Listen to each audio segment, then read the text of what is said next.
Hello students, आपका हमारे channel पर स्वागत है। तो आज का टॉपिक है ओजोन परत, जिसे ओजोन लेयर भी कहते हैं। आज की वीडियो सभी स्टूडेंट्स के लिए होने वाली है, चाहे वो 6 to 10th के स्टूडेंट हो, 12th के हों या फिर ड्यू, सोल, एनसीएफ, किसी भी फील्ड के स्टूडेंट्स हों। This is most important for everybody. Ozone परत से आप क्या ही समझते हैं? ओजोन परत एक ऐसी लेयर है जो हमारी ना रक्षा करती है। अब किससे रक्षा करती है? जो सूरज से आने वाली अल्ट्रावायलेट रेज होती हैं उनसे। ओजोन परत वायुमंडल के समताप मंडल में स्थित है। ओजोन परत सूर्य से आने वाली हानिकारक पैराबैंगनी, जिन्हें हम अल्ट्रावायलेट भी कहते हैं, विकिरण से पृथ्वी की रक्षा करती है। यह एक सुरक्षा कवच के रूप में भी कार्य करती है। अब देखो, जो ओजोन परत है ना, वो कहाँ पर स्थित है? वो वायुमंडल के समताप मंडल होता है, वहां पर स्थित है। ठीक है।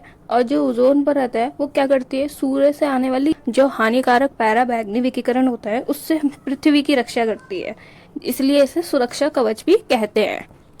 अब आप में से कितने लोग सोच रहे होंगे कि ये हानिकारक पराबैंगनी एग्जैक्टली है क्या? अल्ट्रावायलेट का मतलब ये होता है जो सूर्य होता है। अब सूर्य से ना जो प्रकाश आ रहा है, जिसे हम किरणें भी कहते हैं, अब किरणें जो आ रही हैं उसमें से ना जरूरी नहीं सारी अच्छी हो। सूर्य का कुछ % जो प्रकाश है, जो उसकी रोशनी है, वो ना हानिकारक होती है। किसके लिए? हमारे लिए।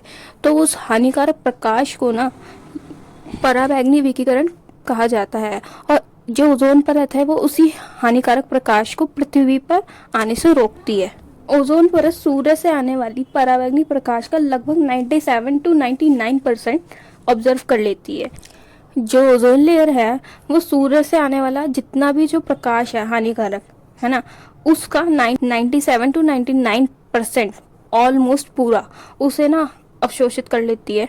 देख रहे हो, इतनी क्षमता है ओजोन लेयर में। ऐसी ही इसे सुरक्षा कवच नहीं कहा जा रहा, इसमें कुछ बात है, सुरक्षा ही कर रही है हमारी। ओजोन परत ऑक्सीजन के 2 परमाणुओं से मिलकर बनी है। जो ये ओजोन परत है ये ऑक्सीजन के 2 परमाणुओं से मिली है, मतलब O2 से, और इसे ना O3 के रूप में जाना जाता है। ओजोन लेयर को हमेशा O3 के रूप में ही दर्शाया जाता है। यहाँ पर देखो इक्वेशन बनाकर दे रखी है, जिसकी O2 ऑक्सीजन प्लस O और इजल टू O3, जिसे हम ओजोन लेयर कहते हैं। यहाँ पर दिखा रखा है कि किस तरीके से O3 मतलब जो ओजोन लेयर है वो बनती है, O2 प्लस O। आप इसे जरूर ब्लैक पेन से या फिर जो भी आपको पेन है उससे हाईलाइट जरूर कीजिएगा। It will help to increase your marks. सूर्य के हानिकारक प्रकाश से पृथ्वी को बचाने के लिए सूर्य और पृथ्वी के बीच एक प्राकृतिक फिल्टर के रूप में कार्य करती है। कौन? Ozone layer. ये जो ओजोन लेयर है वो सूर्य के हानिकारक प्रकाश से ना पृथ्वी को बचाने के लिए सूर्य और पृथ्वी के बीच एक फिल्टर का काम करती है, जो कि नेचर के थ्रू हमें दिया गया है। 1980 के दशक में वैज्ञानिक थे, उन्होंने ये पता लगाया कि जो अंटार्कटिका है उसके ऊपर ना ओजोन में एक छेद हो गया है। वैज्ञानिकों ने क्या पता लगाया 1980 में कि जो अंटार्कटिका है उसके ऊपर जो ओजोन लेयर है उसमें एक छेद हो गया है, जिसे उन्होंने ना वैज्ञानिक दृष्टि से ओजोन क्षेत्र का नाम दिया। चलिए अब हम ओजोन परत का क्षरण, depletion of the ozone layer, मतलब कि ओजोन लेयर है ना उसमें कमी कैसे आ रही है उसका कारण समझते हैं। ओजोन परत के क्षरण का मतलब क्या है? ओजोन परत के क्षरण का मतलब यह है कि ऊपरी वायुमंडल की ओजोन परत का पतला होना। जैसे हम डिस्कस कर चुके हैं कि जो ओजोन परत है वो कहाँ पर है? वायुमंडल के समताप मंडल में स्थित है।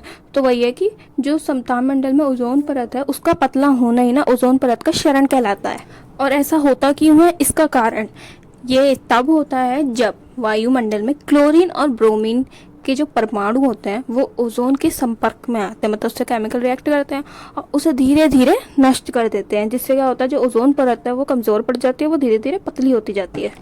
ओजोन परत के क्षय का जो प्रमुख कारण है वो क्लोरोफ्लोरोकार्बन, जिसे CFC भी कहा जाता है, उसे माना जाता है। ये जो क्लोरोफ्लोरोकार्बन है ये ना गैर विषैला और गैर ज्वलनशील एक रसायन है, जिसमें कार्बन, क्लोरीन और फ्लोरीन के परमाणु पाए जाते हैं।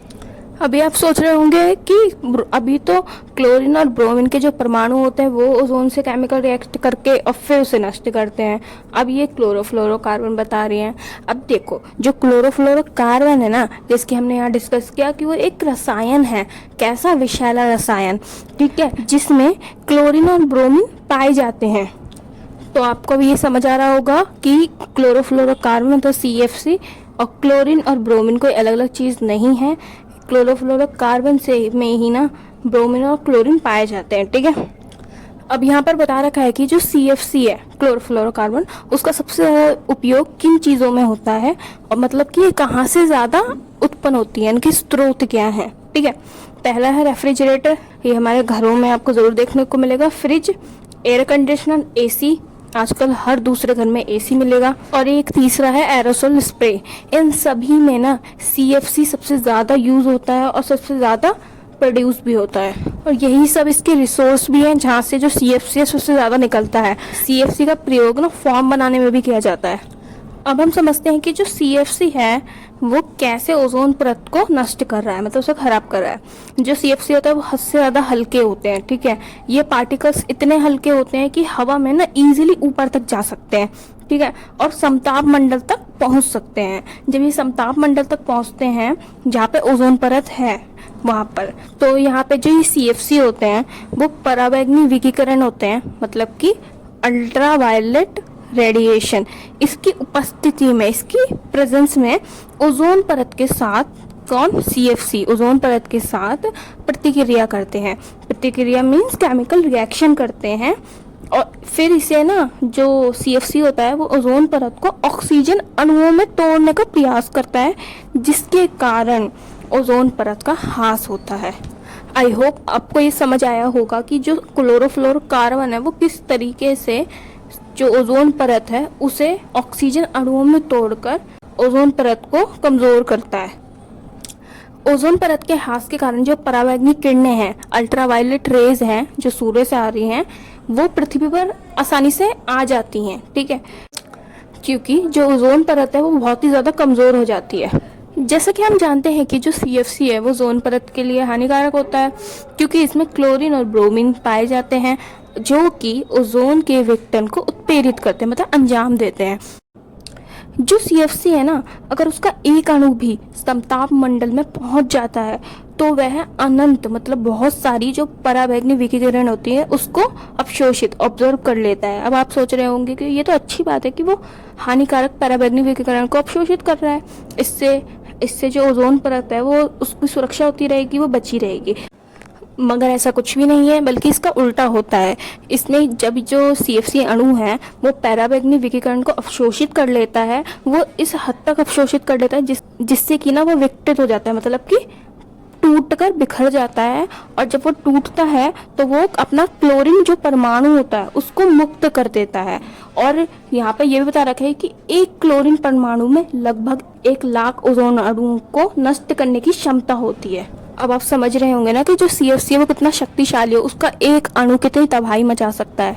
इस पूरी प्रक्रिया के कारण, मतलब कि CFC का समताप मंडल तक पहुंचना, फिर उस पराबैंगनी विकिरण को अवशोषित करना, फिर उसका टूटना जिसके कारण क्लोरीन अपने परमाणुओं को छोड़ता है, और फिर 1 लाख तक ओजोन अणुओं का नष्ट होना जो कि ओजोन परत के क्षरण को अंजाम देता है। इस प्रक्रिया के कारण ही जो ओजोन परत है वो बहुत ही ज़्यादा पतली होती है, जिससे ओजोन परत में छिद्र उत्पन्न होते हैं, छेद हो जाते हैं, जिससे ओजोन छिद्र के रूप में भी जाना जाता है। ये चीज़ हम पहले पढ़ चुके थे। ठीक है, आई होप आपको ओजोन परत के ह्रास का ये पूरा प्रोसेस समझ आया होगा, है ना। Let's move ahead to ozone परत के क्षरण के प्रभाव, means effect of ozone layer depletion. चलिए अब हम समझते हैं कि ओजोन परत के क्षरण के क्या प्रभाव हो सकते हैं। ओजोन परत की कमी से मनुष्य, पेड़ पौधों, प्रकृति और जीव जंतु आदि के जीवन पर हानिकारक प्रभाव पड़ता है। ऑब्वियसली जब ओजोन परत पतली हो रही है, जो हमारी रक्षा कर रही है, उससे जो धरती पर रहने वाली हर एक चीज़, चाहे वो मनुष्य हो, पेड़ पौधे हों, जीव जंतु, उन सभी के जीवन पर प्रभाव पड़ता है। जब ओजोन परत पतली होती है तो जो UV किरणें हैं ना वो डायरेक्टली पृथ्वी पर आ जाती हैं, और जब ये किरणें, जो रेज हैं, मनुष्य के संपर्क में आती हैं तो त्वचा कैंसर का कारण बनती हैं। इससे जो पेड़ पौधे हैं उनकी वृद्धि है ना वो रुक जाती है, जो उनकी ग्रोथ है वो एक टाइम पर रुक जाती है, तथा उनका जो जीवन काल है वो बहुत ही ज़्यादा कम हो जाता है। जो पेड़ पौधे 10-10 साल तक जीते थे वो 2 साल 3 साल में ही ख़त्म होने लग जाते हैं।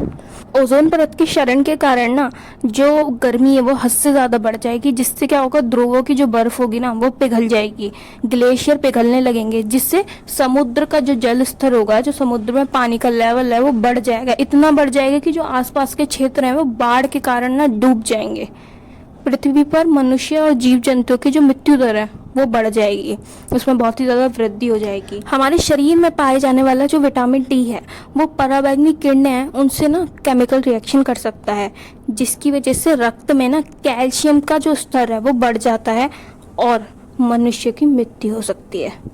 आज की वीडियो अगर आपको अच्छी लगी हो तो वीडियो को लाइक करें, चैनल को सब्सक्राइब करें और प्यारे प्यारे कमेंट्स कीजिए ताकि हमें पता चले कि आपको हमारी वीडियोस कैसी लग रही हैं। और जितनी भी क्वेरीज हो वो आप डिस्कस कर सकते हैं कमेंट बॉक्स में। आपको अगर किसी भी टॉपिक में कोई भी क्वेरी हो, मेजॉरिटी होने पर हम उसकी वीडियो ज़रूर बनाएंगे और आपको सोल्यूशन जल्द से जल्द प्रोवाइड करवाएंगे। ओके।